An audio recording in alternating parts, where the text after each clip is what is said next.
ADGP MR Ajith കുമാറിന് clean chit നൽകിയ vigilance report പുറത്ത്. അജിത് കുമാറിനെതിരെ തെളിവില്ല എന്ന് വിജിലൻസ് റിപ്പോർട്ടിൽ PV അൻവർ ഉന്നയിച്ച ആരോപണങ്ങളും വ്യാജം. തിരുവനന്തപുരം കവടിയാറിലെ വീട് നിർമ്മാണം നിയമപരം. റിപ്പോർട്ടിന്റെ പകർപ്പ് കേരള വിഷൻ ന്യൂസിന്.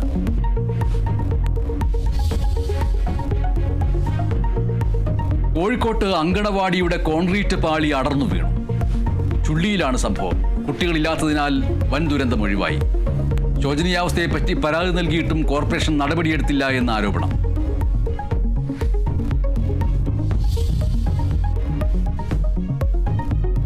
തൃശൂർ മുരിങ്ങൂർ ദേശീയപാതയിലെ ഗതാഗത കുരുക്ക് പരിഹരിച്ചു. എറണാകുളം ഭാഗത്തേക്കുള്ള പാതയിലെ കുരുക്ക് പരിഹരിച്ചത് മണിക്കൂറുകൾക്ക് ശേഷം.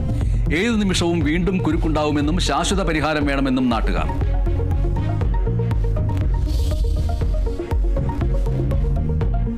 റഷ്യ യുക്രൈൻ യുദ്ധം അവസാനിപ്പിക്കാൻ അമേരിക്കൻ പ്രസിഡന്റ് ഡൊണാൾഡ് ട്രംപിന്റെ നീക്കം. ട്രംപ് സെലൻസ്കി കൂടിക്കാഴ്ച തിങ്കളാഴ്ച വാഷിംഗ്ടണിൽ. വെടിനിർത്തലിൽ ധാരണയാകാതെ അലാസ്ക ഉച്ചകോടി.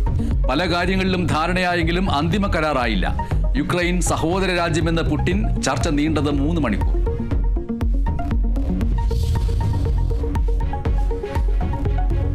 പ്രധാനമന്ത്രിക്ക് രൂക്ഷ വിമർശനവുമായി മുഖ്യമന്ത്രി പിണറായി വിജയൻ. സ്വാതന്ത്ര്യദിന സന്ദേശത്തിൽ RSSനെ പ്രധാനമന്ത്രി വെള്ളപൂശി.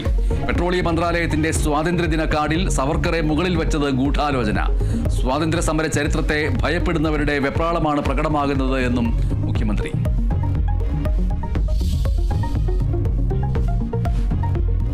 ആലപ്പുഴയിൽ ട്രെയിനിൽ ഗർഭസ്ഥ ശിശുവിന്റെ മൃതദേഹം കണ്ടെത്തിയ സംഭവത്തിൽ അന്വേഷണം ഊർജിതം.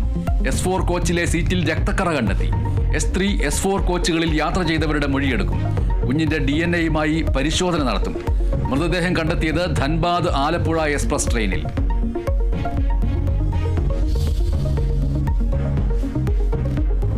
സംസ്ഥാനത്ത് ശക്തമായ മഴയ്ക്ക് സാധ്യത. 5 ജില്ലകളിൽ ഓറഞ്ച് അലർട്ട്. 9 ജില്ലകളിൽ യെല്ലോ അലർട്ട്.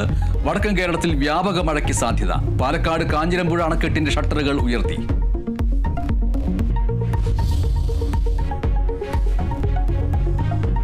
സംസ്ഥാനത്ത് വൈദ്യുതാഘാതമേറ്റ 2 മരണം. വടകരയിൽ ഷോക്കേറ്റ് സ്ത്രീക്ക് ദാരുണാന്ത്യം. മരിച്ചത് തോടന്നൂർ സ്വദേശി ഉഷ.